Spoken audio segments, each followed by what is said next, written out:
জয় শ্রীকৃষ্ণ, হর হর মহাদেব। বন্ধুরা, একটা জিনিস দেখলাম সোশ্যাল মিডিয়ায় বিপুল হারে ভাইরাল হচ্ছে, যেটা হলো পুষ্পাদাইল কীর্তন ড্যান্স।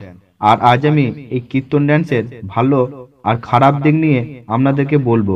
তো চলুন ভিডিওটি শেষ অবধি দেখুন। আপনাদের অনেকাংশ মনে করছেন যে এই ধরনের কীর্তন ড্যান্স করা মানে ধর্মকে ছোট করা, ধর্মের উপর খারাপ প্রভাব ফেলা, হরে কৃষ্ণ মহামন্ত্রকে কলঙ্কিত করা। তবে এগুলি কিন্তু মোটেই নয়। কলিযুগের মানুষকে হরে কৃষ্ণ নাম স্মরণ করাতে গেলে ভাইরাল কোনো টপিকই বেছে নিতে হবে, কারণ এমন সাধারণ স্টাইলে হরে কৃষ্ণ ড্যান্স করলে খুব কম সংখ্যক মানুষই সেই ড্যান্স দেখতো।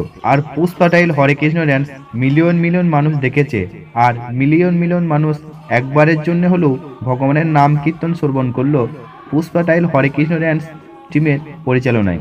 আর আপনারা যারা ভাবছেন যে এইভাবে হরে কৃষ্ণ ড্যান্স একদম ঠিক নয়, তবে শাস্ত্র মত অনুসারে তাদেরকে বলি যে আপনারা যখন তখন যেমনভাবে খুশি ভগবানের নাম জপ অথবা হরে কৃষ্ণ ড্যান্স করতে পারেন, তবে মনের মধ্যে রাখুন ভগবানের প্রতি অশেষ ভক্তি ও শ্রদ্ধা।